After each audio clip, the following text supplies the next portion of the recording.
Wow, that was a nice place with the best sound system. I don't know who did. Sounds like the finest opera hall in anywhere in the world. Let's come back here more often.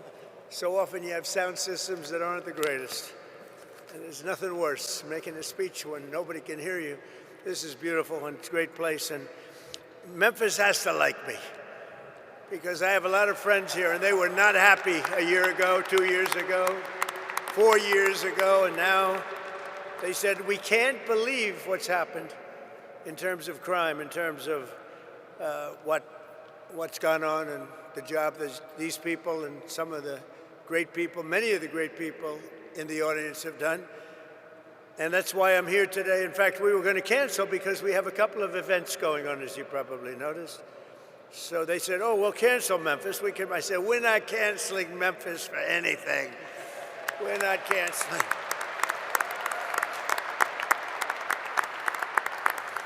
We're not going to cancel Memphis, but we do have some big things happening, and very positive, I have to say. So before getting to our important discussion this morning, let me provide a brief update on Operation Epic Fury, which is a very good name, as it turns out. That was a name. They showed me 20 names. Sir, what name would you like? I didn't like any of them. And then I get toward the end, I said, you got to be kidding. What? Operation Epic Fury. I love that name. And it's very appropriate for what's taken place, if you know, in Iran, because we knocked out their Navy, we knocked out their Air Force, we knocked out their anti-aircraft, we knocked out everything. And we did it with fury, actually.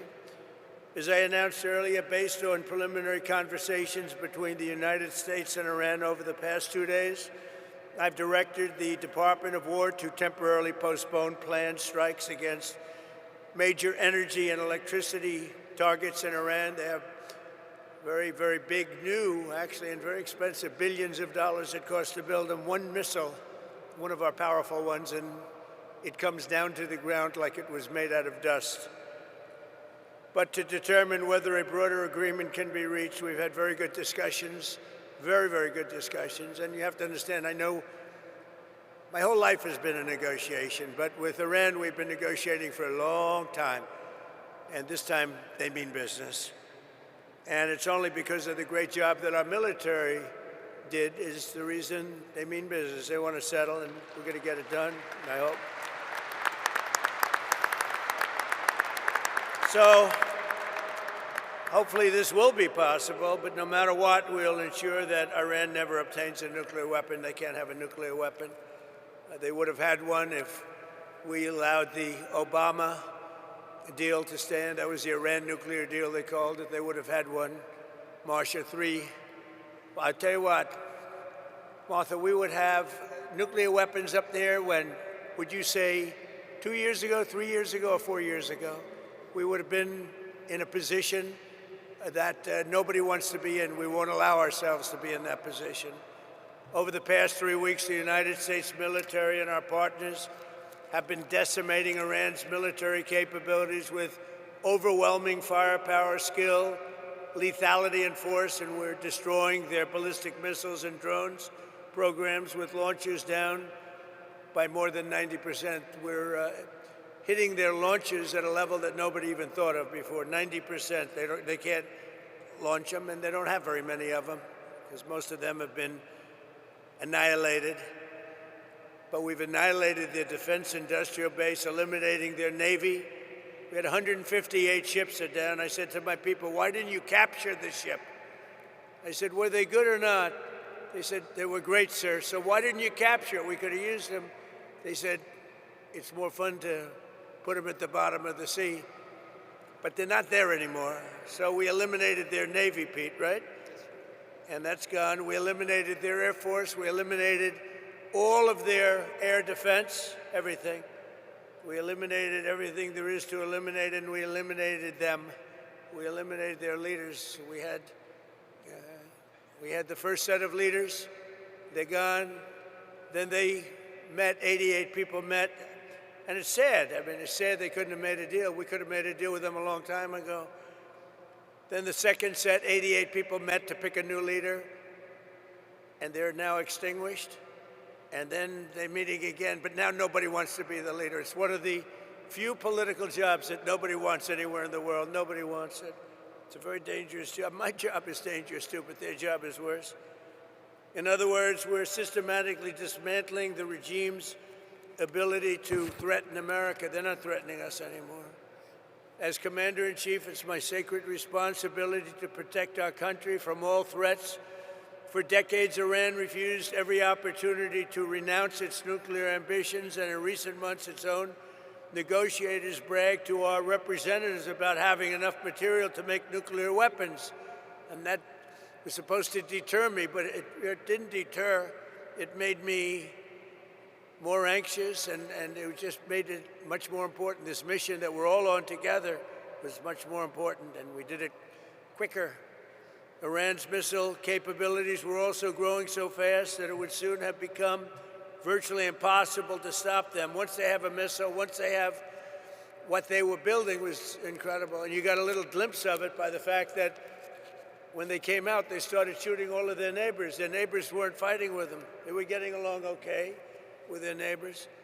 And I was surprised, everybody was surprised. And it actually worked in reverse because their neighbors then turned against them. Now Iran has one more opportunity to end its threats to America and her allies, and we hope they take it. Either way, America and the entire world will soon be much safer and will be a much more secure planet. In addition to all of this, we're working on so many different things. You know, our economy was fantastic. We had a Dow at 50,000.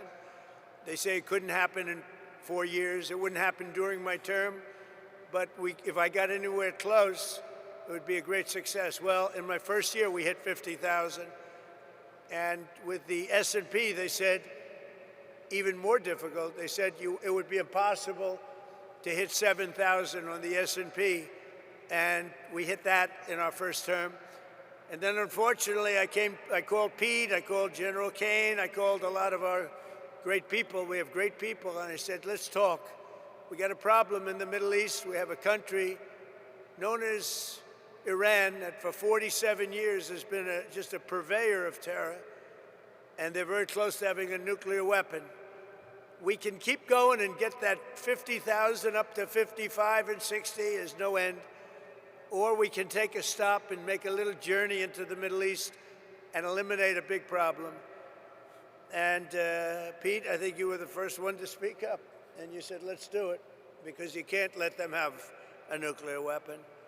So we are now having really good discussions. They started last night, a little bit, the night before that, and I think they're very good. They want peace. They've agreed they will not have a nuclear weapon, et cetera, et cetera. But we'll see. You have to get it done. But I would say there's a very good chance. And it began when I said that I won't be. We were planning tomorrow on shooting down some of their power plants, and we're going to hold that up. Hopefully we won't have to do it, and hopefully we can make a deal that's good for all of us, including the Middle Eastern allies that have been very good to us, including Israel, that's been a great partner in this fight. They've really been a good partner in the fight. They fought hard. But we'll see what happens. I think there's a very good chance we're going to end up in a deal.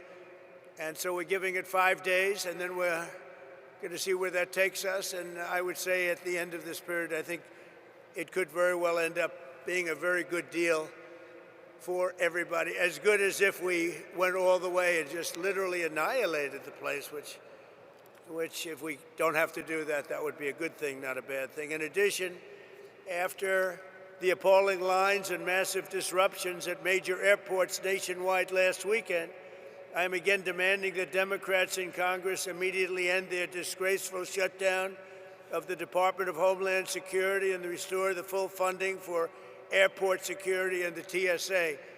They are holding it up because they want to take care of illegal immigrants coming into our country. They want to take care of criminals that are in sanctuary cities. They want to take care of transgender for everybody, literally the mutilization of our children, men in women's sports. But what they don't want to do is give us anything to do with citizenship for voting or voter ID. Can you imagine? We're the only country that doesn't do voter ID. Every country does voter ID. You know, brought to my attention today that we're the only country that does mail-in voting. Mail-in voting means mail-in cheating. I call it mail-in cheating. And we got to do something about it all, and it's part of Homeland Security. And I'm suggesting strongly to the Republican Party, don't make any deal on anything. The most important thing we can have is what's called the Save America Act. Don't make any deal on anything unless you include voter ID, and you have to be a citizen to vote. You have to show citizenship to vote. Very easy to do. It's very insulting when they say people can't do it because they don't know how to do it. Anybody that can't do it, I think it's a very insulting thing to say. The Democrats are fully to blame with the struggle of the great American public is going through at the airports. They're going through a big struggle right now, and we just put ICE in charge, and they're helping TSA, the agents, and they're working together so far very well. I actually suggested that in the airports they take off their masks, and they did that. In the airports, I'm a big believer in the mask because we have, you know, Biden allowed hundreds of thousands of killers into our country. We're rapidly getting them out, by the way. But they would go after these people if they knew exactly who they were. But in the airports, it's different. I didn't love the look in the airport as you get off the plane. So I made a request, and they agreed to it. So they're not going to be doing that. We would also bring out, if we don't have enough, we will bring out the National Guard, in, you know, where we need it to help out at the airports. But we're not going to let this happen. It's extortion by the Democrats. They're holding up money that's already been approved, and now they're willing to go $5 billion reduction in ICE in order to get the approval on a deal that they approved, the great big beautiful deal, which is the biggest tax cut in history, the biggest regulation cut in history. They want to basically renegotiate a deal that they already approved, and they're doing it largely for a criminal element. So also the Democrats are putting our country at great risk during this period of time, a period that they call a war. They call it a war. We call it a military operation. Their leaders during this time are, as you know, as you want to say, they're in a never land. Schumer is gone. I mean, he's a Palestinian. He should be fighting on the side of Palestine. He's actually become a Palestinian leader. I don't know. I've never seen a man change so much. He used to be pro-Israel. Now he's pro-Palestine. I've never seen anything like it. And, you know, he's worried he's going to lose his next election, which it only depends if anybody runs against him. If anybody runs against him, he'll lose. But he's gone very wacky and very dangerous for our country. But we want all of those things. We have to have them. We want voter ID. We want proof of citizenship as part of our funding. We want to merge them so that we can get the great, big, beautiful bill in action, and we can get the America and Save America. You know, they called it the SAVE Act, but nobody knew what the SAVE Act was. So I said, you have to call it, you have to, under any circumstances, you have to call it the Save America Act, because everybody knows what that is. So they want funding taken away from the ICE patriots who are responsible for getting rid of the criminals that Sleepy Joe Biden, the worst president in the history of our country, and his gang of thugs in the White House. You talk about weaponization. They weaponized everybody. You know, when Pam looks at somebody, oh, it's weaponization. They've indicted me. What they've done to me and everybody else, it's a disgrace. They're the weaponizers, and what they've done to people, can never let that happen again. We can never let them get away with it again. They are the greatest weaponizers. Fortunately, it didn't work because here I am with you. So it didn't work out too well. Didn't work out too well. But they want to have people come into our country. And so many of these people are murderers. They're drug dealers. They're the worst criminals anywhere in the world. They want them in our country. They don't want them to come out. They make it almost impossible, but we get them out anyway. They should have never been allowed to enter our sacred ground. These people should have never, they came from all over the world. They came from all over. They came from the Congo in Africa. They came from all over South America, Asia, everywhere. And they were from jails and mental institutions. They were drug dealers. They were murderers. 11,888 murderers. In any event, the Democrats are being blamed by the American people for the catastrophe going on right now at our airports and at other points of transportation and beyond. And we want the public to know we're not going to let them out of this trap that they created for themselves.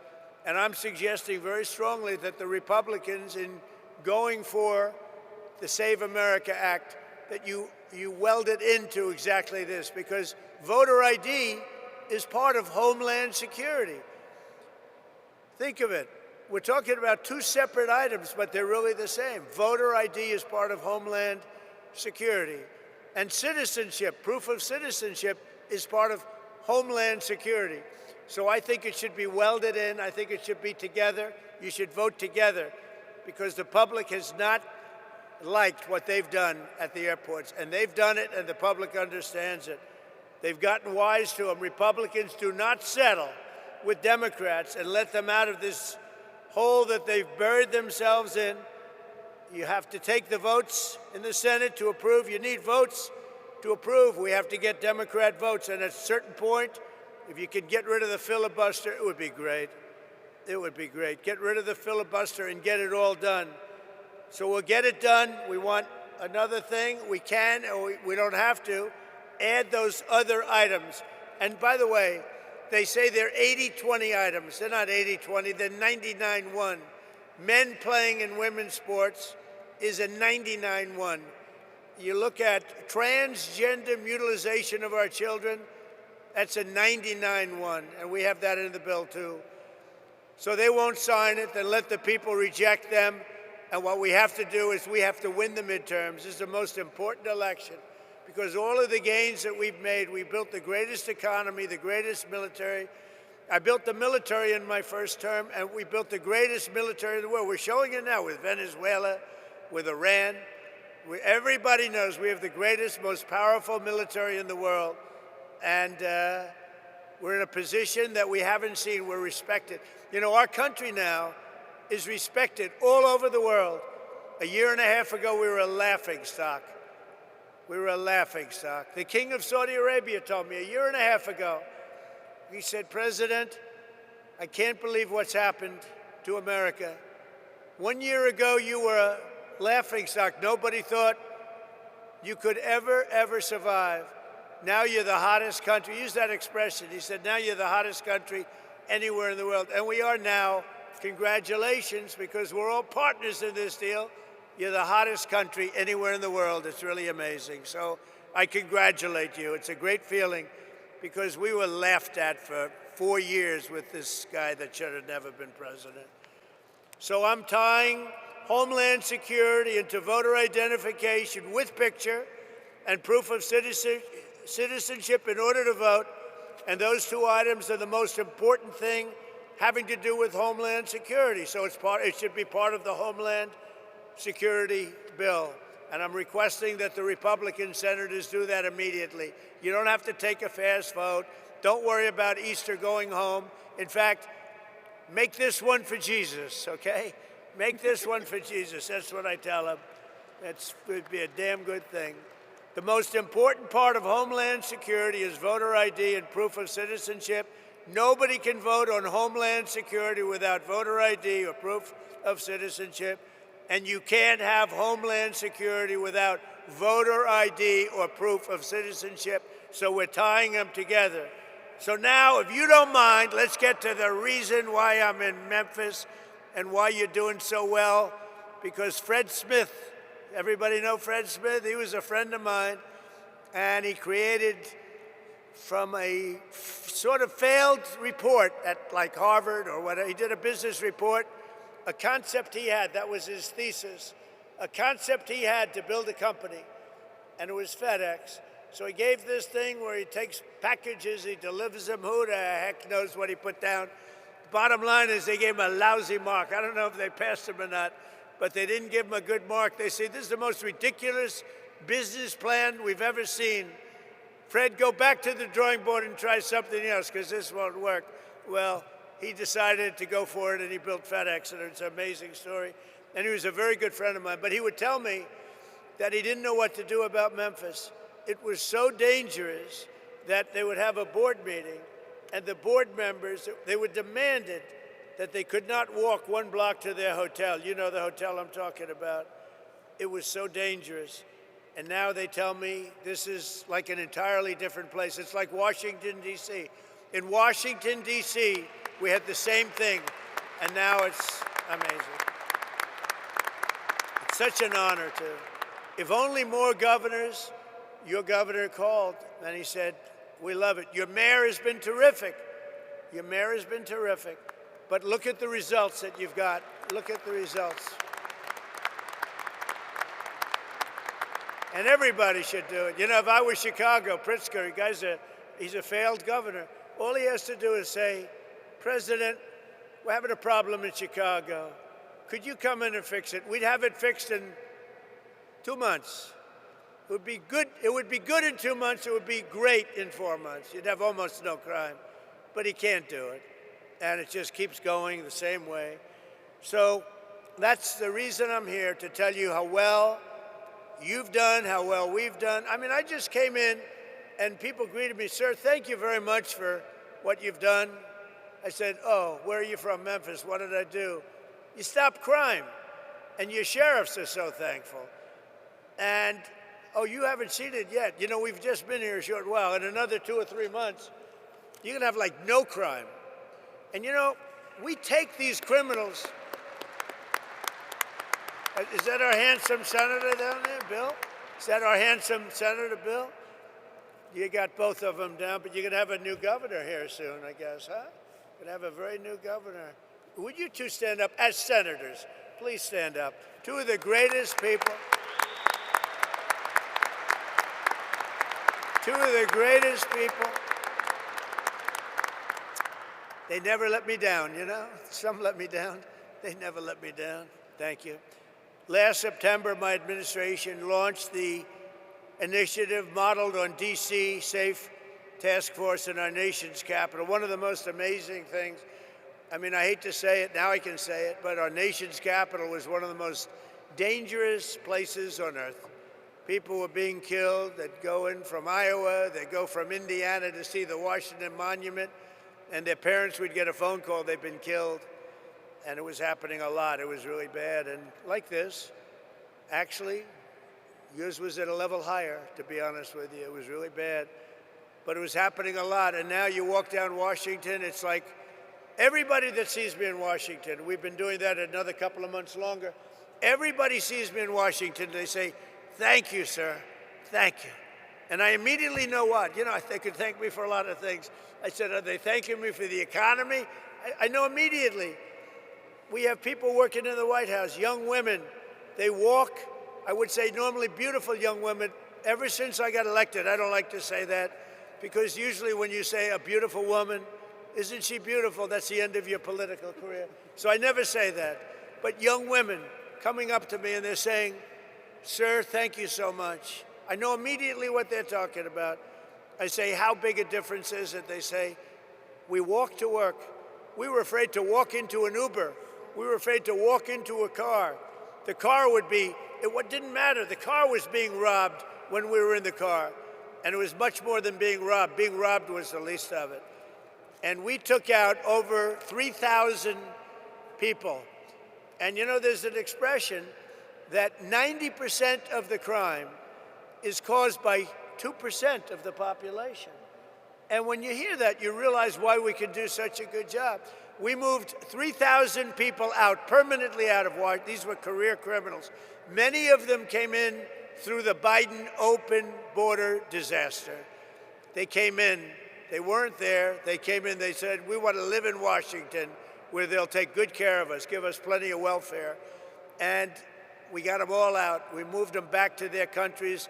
Sometimes we'd put them in prison because they were so dangerous. We had one person who killed 4 people in a short period of time. Many of the people, 11,888, 50% of them in our country, they came from jails. Other countries opened their jails and let them into our country because Biden and his great border czar, the border czar who never once went to the border, never once called Border Patrol. But his great border, perhaps you've heard her, Kamala. Has anyone heard of Kamala? She was the border czar. That was like having nothing as a border czar. And they poured into our country, and they made our country very, very unsafe. And the job that ICE and Border Patrol have done, they don't get the appreciation they deserve. They are great American patriots. They're incredible people.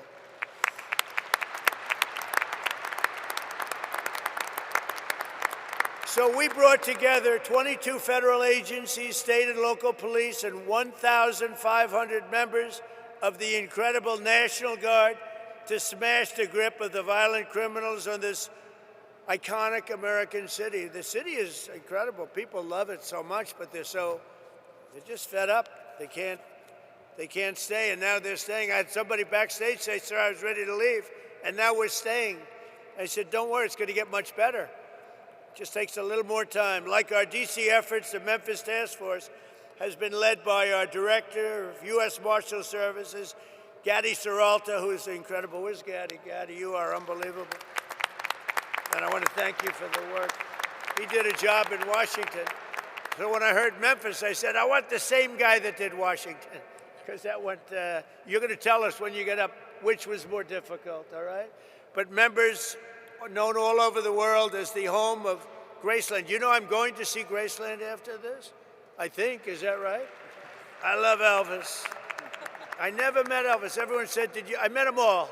I met Sinatra. I knew all of them. I never met Elvis. Sometimes I feel I should tell the little fibs that I knew him well. I love Elvis, but I never met him. But I'm going to go see Graceland after this, I think. I'm sure it's not going to be a very long stay, but I want to see that. But for years prior to our involvement, Memphis had become known for something else, being the murder capital of the USA. That's not a good title. It was averaging far more than one murder per day, with a crime rate higher than Colombia, Mexico City, or Baghdad. In the year, I shouldn't be saying this, but here's the good news, it's been fixed, all right? I hate to say this because it's so negative. It's so negative.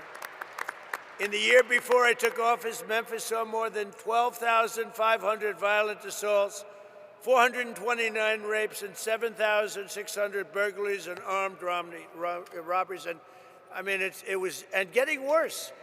This catastrophe was a result of years of local politicians, judges, and prosecutors who sided with violent criminals over law-abiding citizens. Basically, liberals, or now they like to go with the word progressives.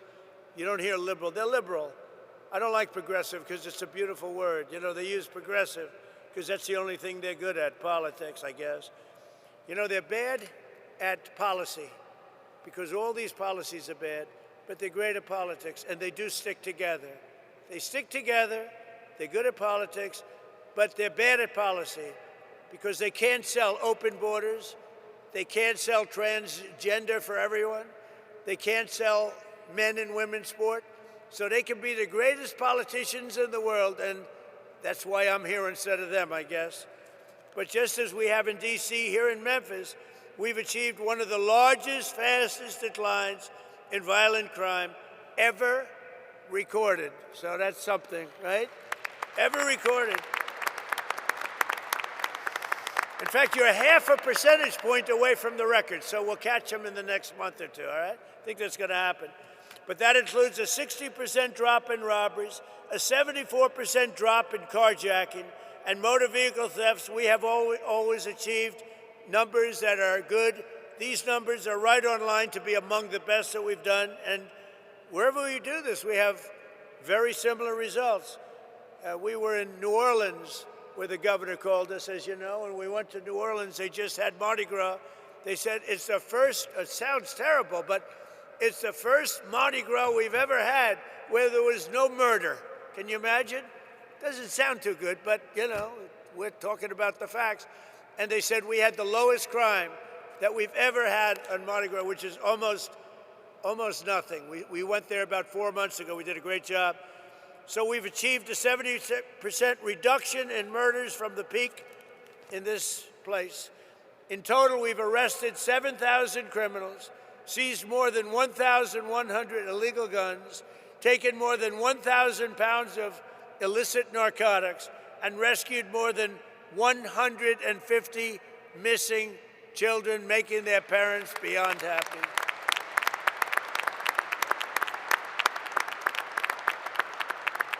So I'd like you to please join me in thanking, I tell you, every single law enforcement hero here today. We have a small number compared to what's doing the job, who helped make Memphis safe again. Memphis, just so you know, with all of the things we said, you have now developed a reputation as a city that's coming back stronger than any city in the country because of what's happened with crime and because your political leaders had the courage to do what they did. So I'd like you to also say a special welcome and hello to the Tennessee National Guard, the Memphis Police Department, ICE, CBP, the ATF, DEA, Homeland Security Investigations, the U.S. Marshals, the Tennessee Highway Patrol, and all of law enforcement. Everybody got together and they said, we're going to make Memphis great again. And they really did. It's so good. But, you know, I talk about how good it is. We're at 75%. Some people say 80, 81%. That still leaves 20%. You're going to be down in another 2 months, 3 months, I think, Addie. We're going to be down. We're going to be down to almost no crime. You're going to be an almost crime-free city. You're going to be so proud of it. People are going to stay. They're going to actually come back because you have everything going, but you have that one horrible cloud over your head. And you essentially, people know it's happening, but essentially in another 2 months, you're not going to have anything. You're going to have a virtually crime-free city. So today I'm pleased to announce that the Secretary of War, used to be the Secretary of Defense, we made a minor change. We like the sound of it better. That the Secretary of War has just signed a directive to ensure that all National Guard members serving on this task force, as well as in D.C., New Orleans, and our border security missions, will receive the same benefits as active duty troops because you deserve it. That's not bad. That's not bad.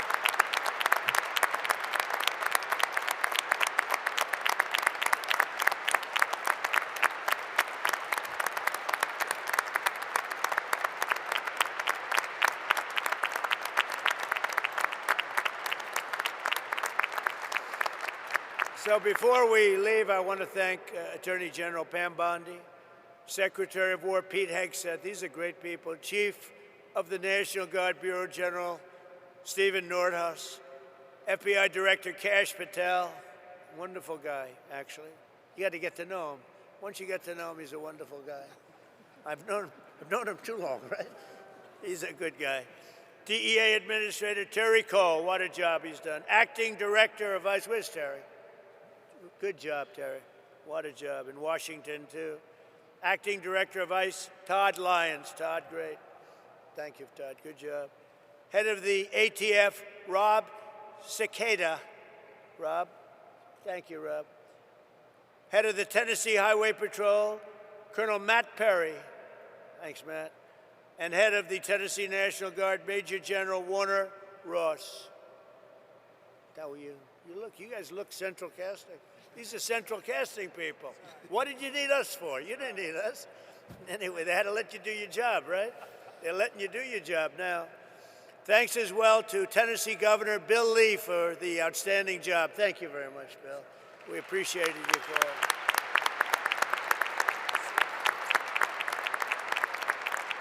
Bill called me up. He said, we need a little help in Memphis, sir. Would you get over here, please? He said, I have no pride. We just want this thing straightened out, right? So thank you very much. I'm glad it worked out. Oh, you haven't seen, what do you see? In 90 days from now, you're going to see numbers that blow these off. You're down 70, 75%.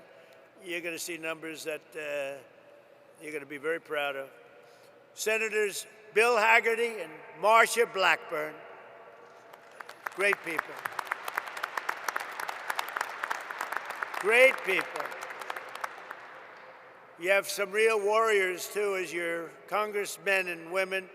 David Kustoff, Andy Ogles, Diana Harshbarger, John Rose, Matt Van Epps, and Chuck Fleischman. Will you all stand up? Warriors all. Everyone.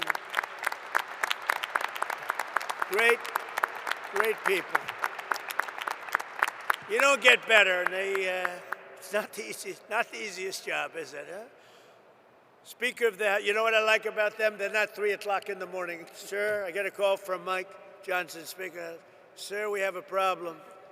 What time is it, Mike? 3 o'clock, sir, morning. We vote at 9. We need, it's always the same, you know, it's like 8 or 9. Sir, could you call them for us and see if you can get their vote? 3 o'clock, call them up. Hey, Jim, how you doing? Hello, sir, I'm not there. I'm not there.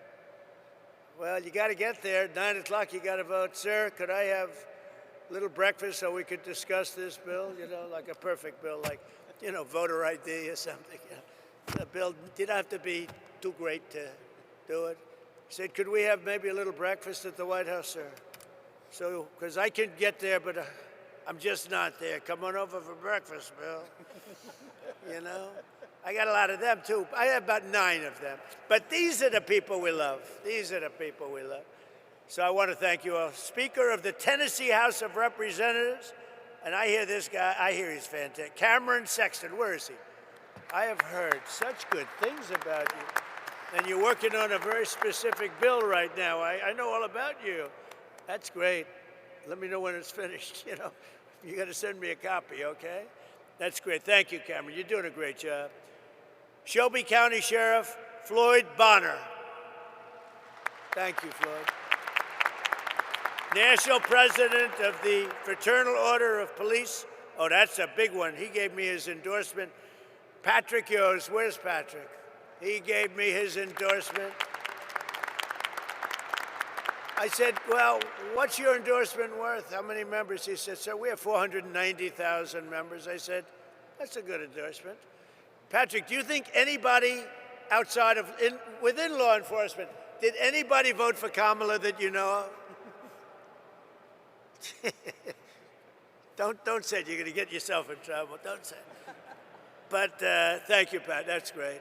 We had an unbelievable, I do believe we got 98, 99% with law enforcement. And why not? President of the National Sheriff's Association, Chris West. Chris, thank you very much. Thank you, Chris. Stand up, Chris. Thank you. Well, why are you so far back there, Chris? You deserve to be in the front row. The National President of the Federal Law Enforcement Officers Association, Matt Silverman. Great guy, too. All great guys, all guys we know. All guys, thank you, Matt. They're all guys that supported me, Pam, every one of them. For years, our leaders allowed entire cities in America to be destroyed by crime, drugs, and gang violence. Tolerating this violence was always a choice. 19 of the 20 most dangerous cities in America are run by Democrats. I'm surprised. I thought it was 20 of 20. I don't know why it's 19. I don't believe it. It's like, I heard it was 25 out of 25. Well, I'll find out about it because I don't believe it's right. Whoever wrote that statistic is wrong. But under the Trump administration, we believe that no city or neighborhood should be left behind. In Memphis, the crime became so horrible that residents were made prisoners of violence in their own community, in their own home. But with the help of the great people right here at this table and right here, it's a whole different story right now. It's changing fast, and it'll be record-setting in a very short period of time, and I'll be here to celebrate it with you. You know, it's a very special state to me. I won this state, Bill, by numbers that nobody's ever won it before. We have the all-time record for votes. So I happen to like the state. I love Tennessee. Maybe someday I'll move to Tennessee. I might have to move there. No, I love it. You never know what that is. You know, you just have a relationship with the state. It's a lot safer than relationships with other things, I can tell you as a politician. But I especially want to thank Speaker Sexton, who's working with the task force to pass model bills that will be toughen crime to deliver permanent safety to the people of Memphis. And really, I don't know if you know, but they're looking at this all over the country, what you're doing. They're studying it. That's why I know your name so well. And all over the country, they're studying it. And so I hope you do a great job, as simple as you can and as complex in the sense of we want to be tough. We want to be strong on crime, because that's the thing. We want to have heart. We want to have fairness, but we have to be tough, because some of these people are bad people that should have never been allowed to be here. Since I took office, we have successfully arrested or removed from the country over 500,000 hard-line criminals. And under our leadership last year, the murder rate nationwide saw the single largest decline ever recorded to the lowest level in 125 years. That's something. That's something. And this is despite the fact that they allowed 25 million people into our country. Many of those people should never have been allowed into our country. So now I'd like to ask Director Gaddy Seralta, who's really a special guy, and I've lived with him because of Washington, D.C. I saw what he did, but to say a few words. And congratulations for what you've done everywhere, but today we're only interested in one place, Memphis, Tennessee. Thank you very much. Gaddy? Thank you, Mr. President. Thank you very much. So good morning to you, and thank you, Mr. President. Today we celebrate the successes of this incredible mission and all our federal, state, local, and National Guard teammates who have contributed mightily to the Memphis Safe Task Force. Mr. President, it is an honor to be entrusted by you to lead this amazing task force as Director of the United States Marshal Service. Your decisiveness in responding to state and local leaders' requests for federal assistance is inspiring. It was just over 6 months ago when you signed the executive order restoring law and order in Memphis. At that point, the city of Memphis was overwhelmed with unprecedented levels of violent crime, to include some of the nation's highest per capita rates of murder, robbery, and aggravated assault. Memphis residents could not safely enjoy a walk downtown. Parents were fearful of their children playing outside, and local businesses struggled to prosper. The mission you gave us was clear and concise. Crime will not prevail in Memphis, period. The city will not be surrendered to lawlessness. President Trump, thank you for your leadership. We had a blueprint, quickly restoring order and reducing violent crime, given our success with Operation Make DC Safe and Beautiful, as you mentioned.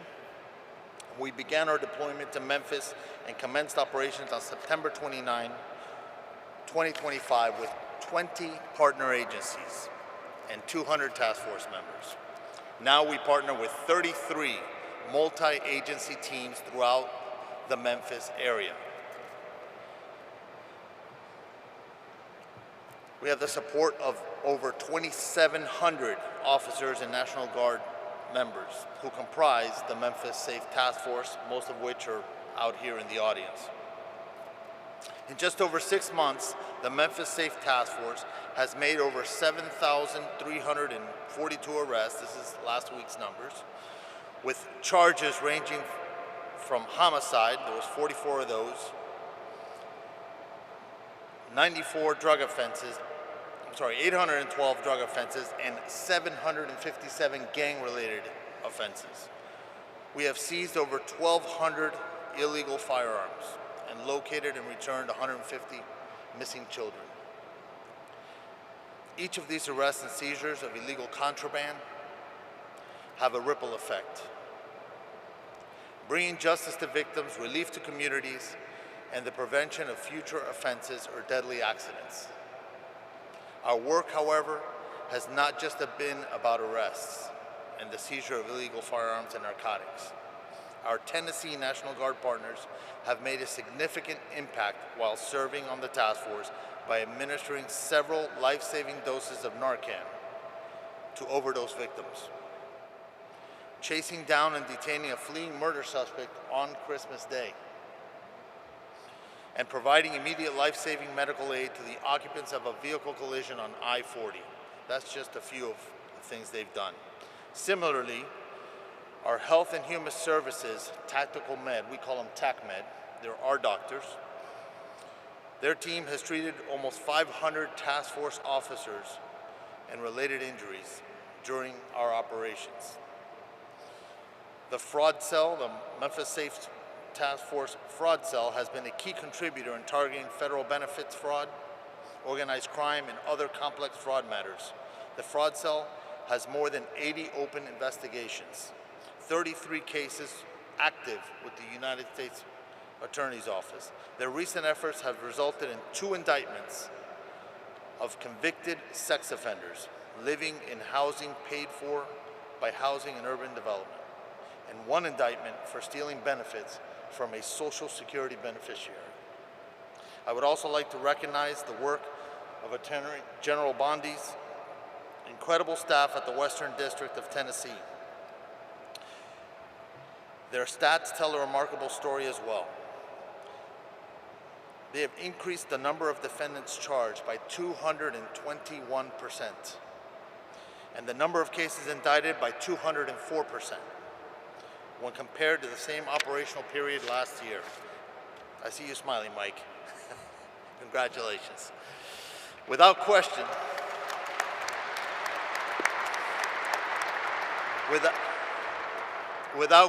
the public safety outlook in Memphis has improved dramatically. In the past 6 months, collectively, our efforts have resulted in a 43% reduction in total serious crimes, 37% reduction in murder, 40% reduction in sexual assault, 56% reduction in robbery, 68% reduction in motor vehicle thefts, and the most impressive of all is a 65% increase in the solvability of the crimes that have been committed. These numbers are so impressive that it's often easy to just recite them without reflecting on significant positive impact that we have had on lives of Memphis residents. The city's residents and visitors are now more likely to venture downtown, and our local businesses are rallying back. Large-scale public events have shown improved safety outcomes, as demonstrated during the December 6, 2025 St. Jude Marathon, where 22,000 runners gathered without a single reported downtown burglary, compared to multiple incidents in the prior year. Perhaps the most telling of all is one of our Special Assistant United States Attorneys recently reported that a traveling emergency room doctor, expressed his appreciation for all that the task force had done. You see, he said that in years past, he would see 3 to 5 gunshot victims per shift. And now he sees an average of 1 gunshot victim every 3 or 4 shifts. Mr. President, the Memphis Safe Task Force underscores one simple truth. When federal, state, and local agencies work together as genuine partners, we can reclaim even the most troubled cities. I am extremely grateful to you for the opportunity. To all our partner agencies, it has been an honor to work alongside you, and I look forward to sustaining and building on these partnerships as we continue to make Memphis safe again. Thank you. Thank you, Getty, very much.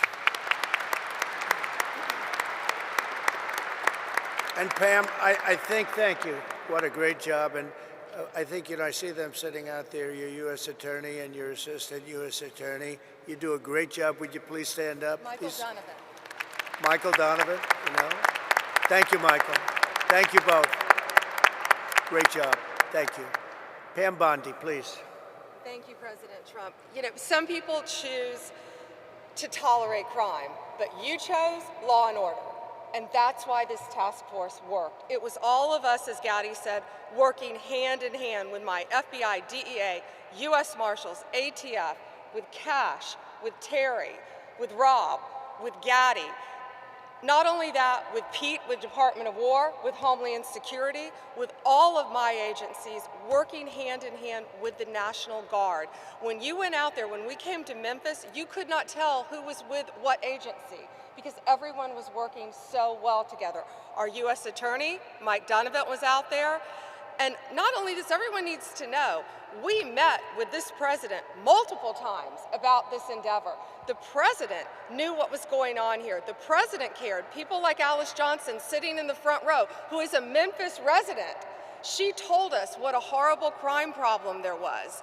And I think the unsung hero in all of this is Stephen Miller. Stephen is the architect of making all of these plans work. Stephen, thank you. Thank you. And just two very brief examples.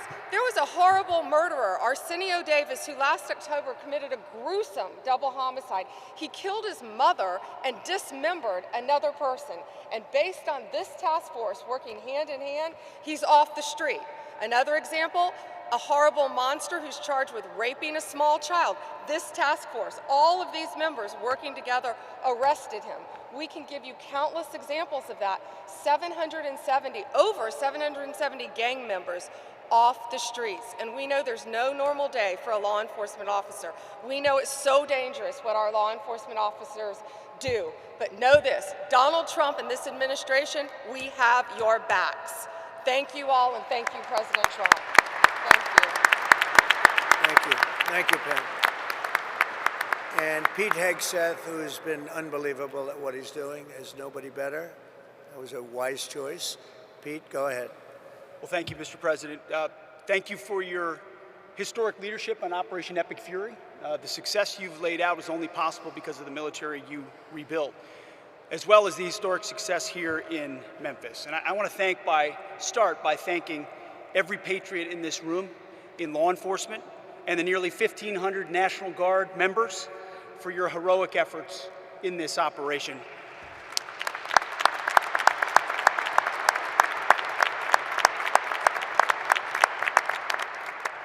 This is more than a task force. This is a statement not just in this city, but across the nation.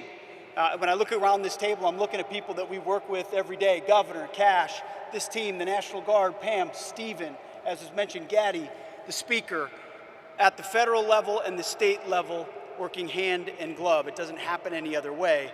You see, before President Trump, our nation was set on a perpetual course of decline. Our defense industrial base had been hollowed out. Our military had lowered its standard, prioritizing equity over merit and lethality.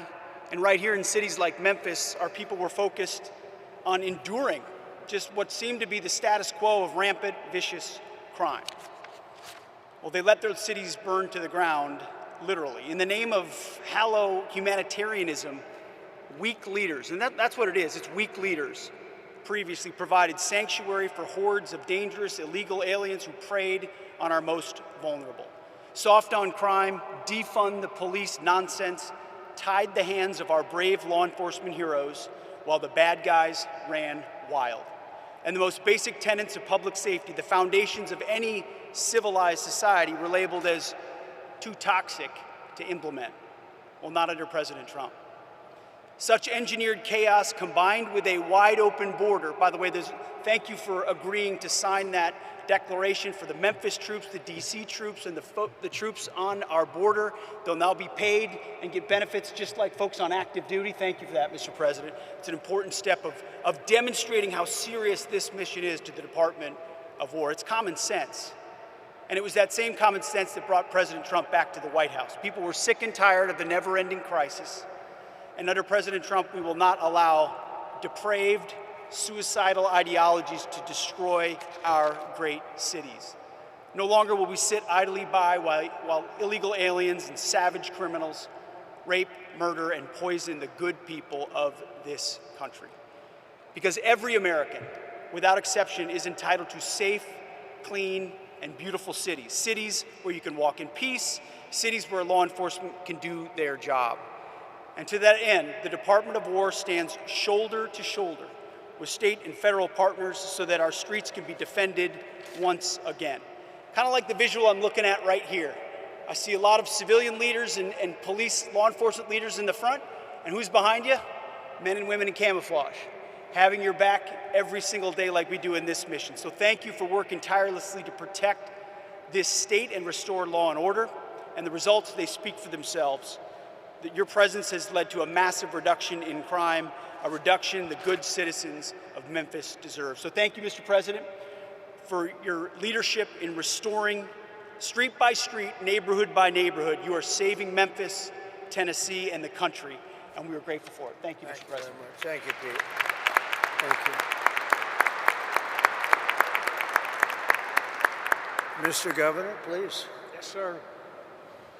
Welcome back to Tennessee, Mr. President, especially to the iconic, great American city that is Memphis. We oftentimes say Nashville's the heart of Tennessee, but Memphis is the soul. And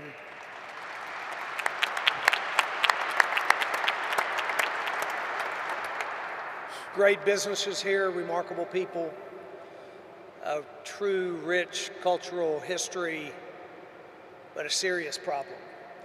And I want to tell you, even for me, today's a very important day, even personally. I'm a man who has loved this city all of my life. My grandparents, my mom born and raised, my family here. As a young kid, spent time with my cousins roaming the community, the neighborhoods in this city. But sadly, for decades, that was not possible for children to do safely anymore. And to watch this great city be plagued by crime like it has for decades was a very tough thing for Tennesseans to do. But as was said earlier, what's happened the last 6 months has changed that story entirely. And because of your leadership, Mr. President, putting together the Memphis Safe Task Force, putting these people, this leadership team in place, funding and making possible resources that have never before been made available to a city like has been made for Memphis. Because of that, because of the leadership here, and these, especially these men and women of law enforcement and the National Guard who have, in fact, gone shoulder to shoulder with not only the multiple agencies involved, but with the people of Memphis. What has happened here has created generational change and will create generational change, and it could not have happened except for what's happening and what we're celebrating here today. So the people of Memphis are grateful. This governor is grateful. I thank you for the work that's happened. And we are looking to the future. We believe that great things lie ahead for this city. There's a lot of work yet to be done. The General Assembly, and we are working together with the General Assembly to create legislation that will make certain that this is a lasting effect for our city. I'm very hopeful for the men and women of Memphis that have prayed for a long time that the violence would stop, for the businesses that have held strong to create jobs and opportunity for Tennesseans. I have a lot of hope for the future. I do believe and have believed all my life that this is a great city, and now it is on a trajectory of greatness beyond where it's been in the past. Thank you for that. And I will say, I want to introduce Stephen Miller to speak next. There is one person who showed up here early, actually multiple people at this table, but he said his commitment to whatever we needed for this city and for this task force to be successful. He committed that when this began, and it has happened. And we're not done, but the statistics speak for themselves. What Gaddy just read out a while ago is hard to imagine when we first started this just 6 months ago that these were going to be the results.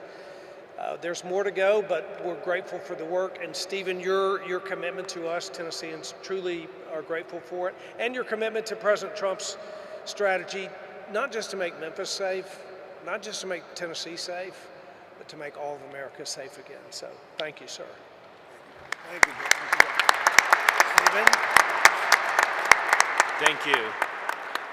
Well, first and most importantly, thank you to President Trump, whose vision and courage and determination has achieved something that if you had predicted it 15 months ago, people would have said it was impossible. If you had said 15 months ago that we would achieve the lowest national murder rate, not in 5 years or 10 years or 15 or 20 or 30 or 40, but in the 125 years, nobody would have believed it possible.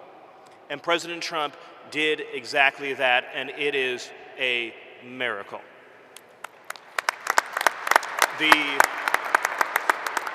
Just think about this for a second. Under President Trump's leadership, the largest reduction in murders in American history, the largest reduction in violent crime in American history, the largest reduction in drug overdose deaths in American history, the largest reduction in fentanyl in American history, the largest reduction in illegal immigration in American history, and the largest number of criminals arrested, removed, or deported in American history, all done in 1 year. If I would just say this, if we had an honest media in this country, the statistics I just gave you would be 24/7 on the news. Nobody could have ever predicted such an achievement would be possible.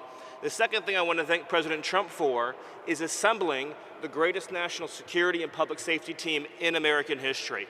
Because President Trump believes in merit, in competence, in people who get things done. So you look around the table of who President Trump chose for these jobs.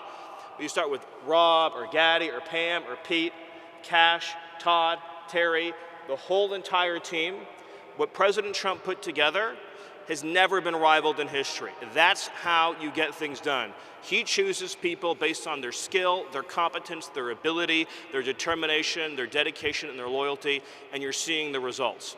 So I just want to again thank President Trump and of course thank the governor as well, who picked up that phone, called President Trump, and said, I want you to help make Memphis safe, although I bet the governor would agree he could never have imagined this safe, this quickly, this many people behind bars.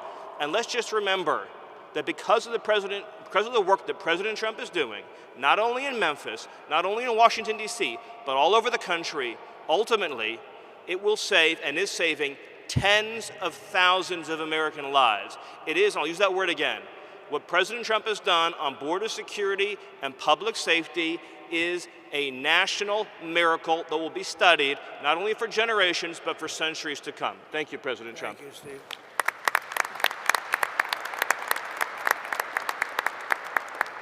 So, Cash, see if you can top that. I don't know. That's a tough one, Cash. That is tough. You know, Mr. President, as I look around this venue, I see, and I'm reminded again, why we have the greatest warriors on God's green earth, the men and women serving in uniform, the men and women serving and wearing the badge, and law enforcement, our police, our sheriffs around the state of Tennessee. I'm reminded that Americans exist to protect this country day in and day out, and they've done it like we've done it here. But what we didn't have was you. We didn't have a commander-in-chief who backed the blue, who resourced the blue, who funded the military, who did whatever it takes to safeguard every single life. And here in Memphis, Tennessee, you have put on a show for the world. You have allowed us to go out there and capture gangbangers, rapists, murderers, drug dealers at record historic levels. And for me, a first-generation Indian-American kid whose parents fled a genocide in East Africa to become the 9th director of the FBI, I'm living the wildest dream you could possibly imagine, sir. But it's thanks to you. But more importantly, what I see when I look out across our great partners here in the interagency and our great legislatures and our great prosecutors and our great attorney general who has the guts to go out there and make arrests, turn them into prosecutions, and put people in prison, you are giving that dream to every single child in the state of Tennessee. You are inspiring the nation and law enforcement to come up and wear the badge and wear the colors of this country and safeguard our men and women for generations to come. This is an enduring mission, Mr. President, because you have made it enduring. It is going to go on for generations to come. They are going to try to achieve what you accomplished here, what Stephen said, in just one short year, and they're going to be doing it for decades because America was smart enough to elect you as our commander-in-chief. So while we're out there fighting for the dreams of our children, just know, Mr. President, how many millions of dreams like mine are going to be lived thanks to your brilliant leadership. Mr. President, thanks for delivering America the safest country on God's green earth. Thank you very much, Gary. Pretty good? He did pretty good. Thank you very much. Mr. Speaker, please. Thank you, Mr. President. It's great to be here with you today. And obviously we're in the hottest country, in the hottest state, and now the hottest city, thanks to you. So we appreciate your leadership in that endeavor. Also, it takes strong leadership, Mr. President, to do what you do. We thank you for that and have a strong team as well. But I'd like to say that I appreciate how resolute you are in your belief and your attitude. And I think that's a testament to making America first. Also, I want to thank you for delivering freedom. When we talk about crime, a lot of times we talk about normalcy. But people get used to high crime. They don't understand what low crime is. And in this city, unfortunately, it became a normal thing, seeing high crime. But you deliver freedom to the residents here in Memphis, as well as Governor Lee did. And it's as little as watching a kid or a child who said they had a bicycle in their living room, and now they're able to ride it outside. We take that for granted. We take that freedom for granted, but because of you, now here in the city of Memphis, kids can ride their bicycles outside, which they never had experienced before. And now what has happened, when you have freedom, Mr. President, you have opportunity. You now have hope, you get independence, and then comes prosperity. And that's what making America great is all about. They can be anything they want to be. It doesn't matter where you start out. You can end up wherever you want to be, and that's exactly what you're doing, Mr. President. And then we can talk about crime statistics, but I want to thank you for saving hundreds of lives. And I mean by saving hundreds of lives is those individuals who were not shot and killed in the city of Memphis. Those are saved lives that have something else that God's going to give them to do in their life other than be a crime statistic. In your short period with your team's approach, there are 10,000 less victims in the city of Memphis. Think about that. Hundreds of lives saved, 10,000 less victims. That is an accomplishment that you have never seen in this aspect.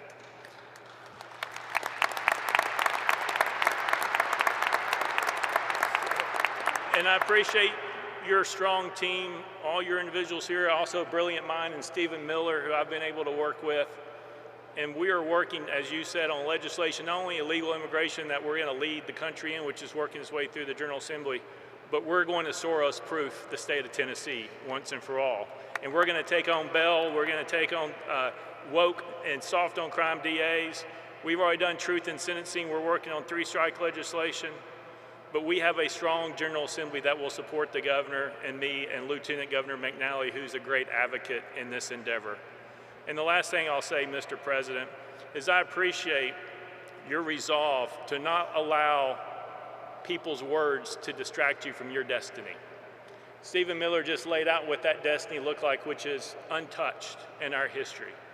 Thank you for being resolute and not allowing those who want to take you down or to cause you harm to allow you to continue fighting forward to make the America what we know it can be, as well as the city of Memphis. Thank you very much, Mr. President. Thank you very much.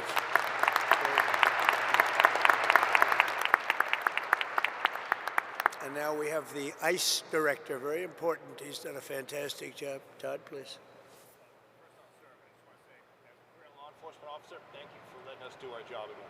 That's the key thing. The men and women in this room that wear the badge every day, we know that we have a president that has our back. So because of you, we can go out and we can make America safe again.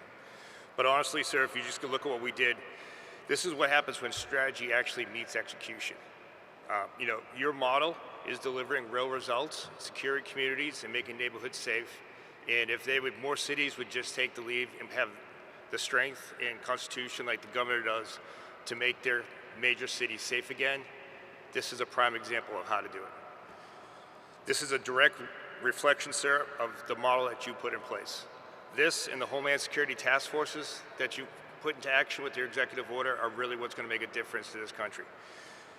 One thing, and Gaddy brought it up, was the Memphis Interagency Fraud Cell. That's key to your promise to the American people that honest Americans that need that funding will get it.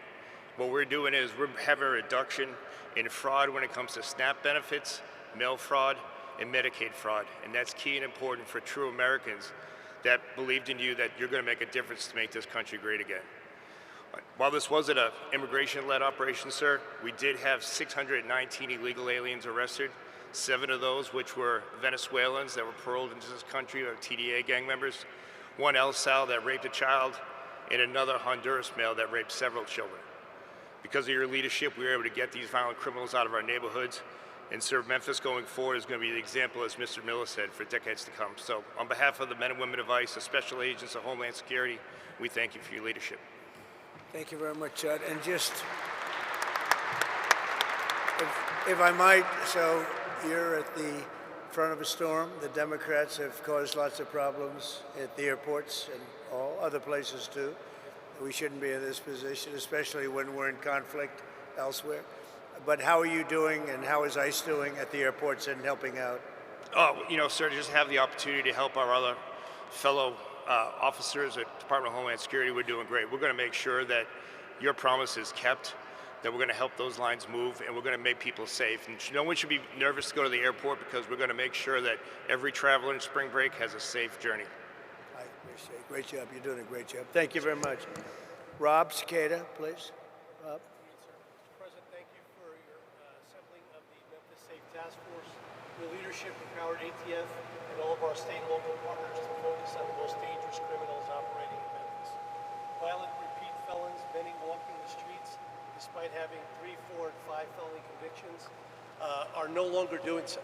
They're no longer walking these streets without the fear of federal and state local and state law enforcement getting together and taking them off the streets. We focused our efforts on the most violent gang members operating in Memphis, so much so that we've decapitated the leadership of the Rich and Ruthless gang and the Vice Lord gangs operating here in Memphis. Their leadership, their membership is currently running the streets without any sort of direction. The gang members are falling apart. They're weakened. Their ability to coordinate and commit violent crimes are broken down because of the Memphis Safe Task Force. We've also been able to identify numerous firearms trafficking task force. Some of the evidence items that you see here were recovered from violent gang members. Many of these firearms were converted from semi-automatic weapons to be able to accept machine gun conversion devices, which now allow these rifles and pistols to shoot full auto. Those weapons were used by the gang members to terrorize this community and commit numerous homicides and numerous aggravated assaults. Those networks were identified and removed from operations. One in particular was operating 3 3D printing machines, making machine gun conversion devices in his house when search warrants were executed by ATF and our Memphis Safe Task Force partners. We are continually focused on preventing violent crime. In one instance, while we were out on patrol with our state and local partners, our agents responded to a shooting that had just occurred, located a victim that sustained serious gunshot injuries. Agents were able to render first aid on the scene and prevent that victim from bleeding out. Victim was transported to the hospital and ultimately survived because of the Memphis Safe Task Force being here.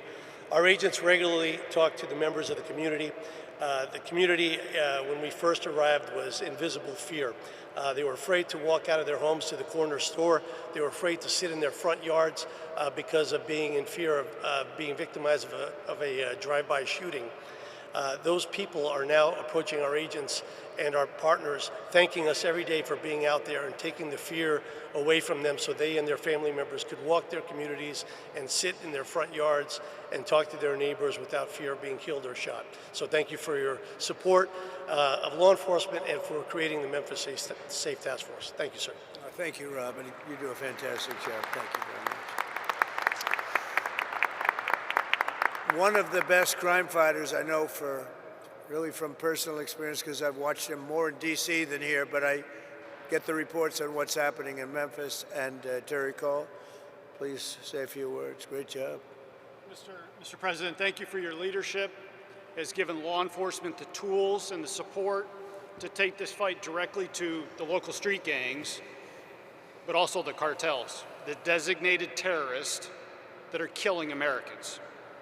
Your leadership is attacking not only the local street gangs here, but it's attacking the cartels in Mexico. It's attacking the cartels in Venezuela. It's attacking the cartels in Colombia and Ecuador. And it's setting the example for the world to see that they are designated terrorists. They are fueling the violence in our streets. The DEA, along with our local task forces, are disrupting the supply chain, dismantling networks, and saving American lives. This is America first. This is Americans first. The DEA is proud to stand along with our federal, state, tribal, and local partners here in Memphis with our amazing military and National Guard. The work has just started, Mr. President. We will take the battle wherever the battle leads us. But one thing can be rest assured. After you take Maduro out of Venezuela, after you take Mencho out of Mexico, after your diplomatic pressure forces the Mexicans to make a record seizure last week of 270 kilograms of fentanyl that was destined for the United States, this is truly due to your leadership. It's due to your partnership with law enforcement that enables us to do our job. A few small seizures from this task force is represented in front of you. Close to 190 kilograms of cocaine, close to 50 pounds of methamphetamine. But more importantly, this task force seized enough fentanyl to kill in lethal dosages close to 20 million Americans. 20 million Americans. In a separate case just outside of Memphis, working with our state and local law enforcement partners, we seized another 25 million lethal doses of fentanyl that was heading to our cities, heading to our streets. I will tell you, Mr. President, in my 3 tours here to Memphis to put on the gun, to put on the vest, and to go out in the community, I was welcomed. I was welcomed not only by an amazing Highway Patrol colonel and his team, but I was welcomed by the community. I was invited to front porches. I was invited to an ice cream social. But that was in between the hard work of the men and women of the DEA and this task force that we're conducting daily. See, personally, I served 4 search warrants with the amazing men and women of DEA and the Memphis Police Department and Tennessee Highway Patrol because I believe in the mission of where you lead from the front. So thank you for giving us at the DEA the power to do our job again. Thank you for giving us these amazing relationships with these task forces and the Homeland Security Task Force and the Memphis Task Force and the Washington, D.C. Task Force. There's no command we won't go out and complete, Mr. President. We're here to execute your orders. Thank you for your leadership, and thank you for this amazing opportunity to make America safe again, sir. Thank you. Thank you, Terry. Great job. Yeah. So just in finishing up, we have 2 great people that happen to live here. One's a business owner and a good one, and one's a good one also, a resident. And we're going to ask you both to say a few words, please. Mr. President, thank you for saving Memphis, and thank you for asking me to share my story. My name is Tim Pugh. I'm a co-founder and president of Pugh's Earthworks and Pugh's Flowers. My brothers and I have 2 family-owned businesses in Memphis, and this year marks our 50th year in business since we started our American dream. My entire family, including our new grandbaby, is living and working in Memphis. We want our family to feel and be safe. We have many friends that have moved away and encouraged their children to move away because of the escalating crime. We love Memphis and call it our home and would never want to move away. The crime in Memphis has affected my businesses. We've had several delivery vans full of flowers stolen as we're at the front door of someone's house delivering. Turn around and the van was gone. We've had landscape equipment stolen from job sites, so now we have to lock each piece of equipment to the truck while we're working on a property. And because of multiple break-ins, including one night we had 5 vans with the catalytic converter stolen on all 5. Due to repeated theft, we had to install an electric fence and multiple cameras around our main store to prevent this theft. All of this adds significant financial burdens and man hours. In the spring of last year, members of one of my landscape crews were robbed at gunpoint. This type of action became too normal in this city that I was raised in, and honestly, I felt that we were on a path of no return. How could we continue to operate our business when theft was rampant and, God forbid, lives were lost? Thankfully for you, Mr. President, we don't have to live and operate that way anymore. We have a great police force in Memphis, but they just needed reinforcements to get the crime under control. So thank you for bringing in those much-needed reinforcements. Our mayor is doing a good job. Each week he's sending out emails of the progress, and just last Friday he reported that crime was down well over 40%. Honestly, Mr. President, I feel like crime is down 100%, and that is because of what you've done. We want Memphis to grow and prosper, and to do that you must have a low crime rate. People have to feel safe. That wasn't the case before, but now it is. Thank you to the task force and our city leaders for working together to make this happen. And thank you, Mr. President. Memphis owes you a lot of gratitude. Thank you. Thank you very much. Thank you. Great. And your business is doing well. That's great. It's going to get better and better. You watch. Thank you very much. Delisha? Thank you so much, Mr. President. It is a complete honor to be here with you today. Thank you for saving Memphis. My name is Delicia Ballinger, and I'm a lifelong Memphian, and I'm a mother. And I wanted to speak with you today, not just as a citizen, but as a mom who's lived through what Memphis has become. I remember a different Memphis. I remember when the city felt alive, when families didn't have to think twice about safety, when kids could just go outside and just be kids. We had places to go, things to do, and a sense of pride about where we come from. But over the years, that Memphis has faded, and what it was replaced with was fear. Before the Memphis Safe Task Force, I just didn't hear about crime, I lived it. I watched friends and people that I love lose their lives to the senseless violence. I've attended funerals that never should have happened. I've seen families torn apart, mothers grieving, and children growing up without parents, all because of violence that felt like it would never end. And those moments stay with you. They change how you see everything. But nothing's changed me more than becoming a mother. Because now, it wasn't just my life that I was worried about, it was my children. There were days where I wouldn't let them go outside, not because I didn't want them to, but because I was afraid what would happen if I did. And the fear of stray bullets, the sounds of gunshots at night, constantly wondering if they were truly safe. And that fear became real in a way that no mother should ever have to experience. At just 5 years old, I could have lost my son. There was a drive-by shooting, and a random bullet came through my home in that very same space where my son played. And to that day, this bullet hole is still in my wall, a permanent reminder of how close I came to losing everything. My family we are good people. We work hard every day to have everything that we have, only to have it taken away from us. We've experienced multiple burglaries in our home, and it wasn't just the material things that were stolen, it was our sense of security, our peace, our livelihood. And that violence just wasn't inside of our home, it was all around us. Just literally 4 houses down from where I live, a grandmother and her child was shot. I remember what sounded like almost 30 gunshots ring out. Yellow tape covered the street.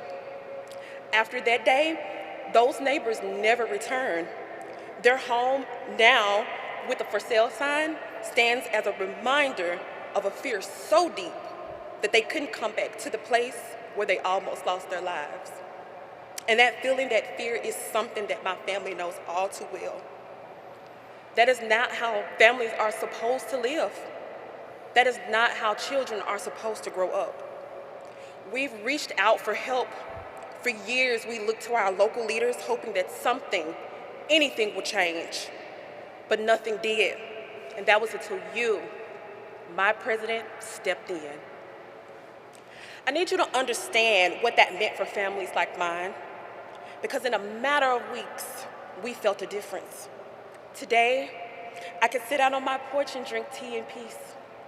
My children can go outside and play in our backyard again, and for the first time in 5 years, I don't hear any gunshots in my neighborhood.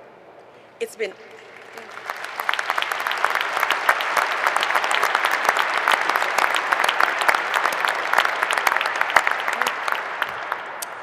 almost 6 months, and it's like a whole new world. That silence means everything to me. It means safety. It means peace. It means that I can breathe again as a mother. What years of waiting couldn't fix, you did it in just 3 weeks. And I'll never forget that. My family will never forget that. And what's even more powerful is that that impact did not stop there. Because of the Memphis Safe Task Force, it has sparked continued efforts right here at home, like the Make Memphis Matter movement, led by the incredible, the most awesome State Senator Brent Taylor, starting in 2023, who is putting his best foot forward every day to continue the mission to make it a safer Memphis and to hold our SOARs back DA accountable at a state level, and partnering with amazing Senators Hagerty and Blackburn on the federal level. And it's because of leadership like that, I believe that Memphis can become that place that I once remembered. So from the bottom of my heart, thank you. Thank you for seeing communities like mine. Thank you for taking action. Thank you for putting Americans first, especially right here in Shelby County in Memphis. Because this isn't politics for me. This is my life. This is for my children. In fact, President Trump, my son, my beautiful son is here today, and he would like to wave and say thank you because now he's free to live a normal childhood. Braylon, stand up for me, baby.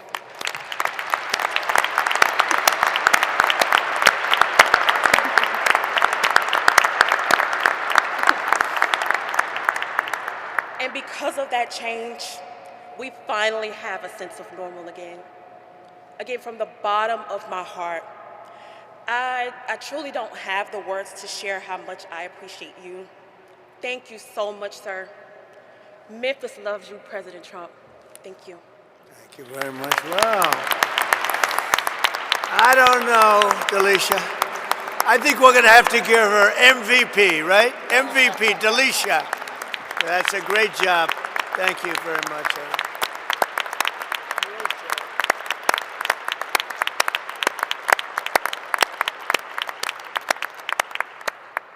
I think she has to run for office. Would you like to become a Republican? She said, I am a Republican. I love this. Anyway, great job. Thank you very much. Appreciate it. Really beautiful. So you're going to see some fantastic results. You already have, but you're going to see some numbers that are going to bring you into a level that few cities attain. I want to thank the governor. I want to thank the state. The state is just a fantastic state. The first day I stepped in it, we were leading by 30 points, and it never went down. It just only went up. So it's something special. We have a bond. We have a special bond. You know, you could be a politician, but when you win something in landslide, you have a very, very great feeling. And I want to tell you, this is a very, very successful, beautiful state, and I love Tennessee. Thank you very much, and congratulations to Memphis, and fantastic job. Thank you. Thank you, everybody, very much. Thank you.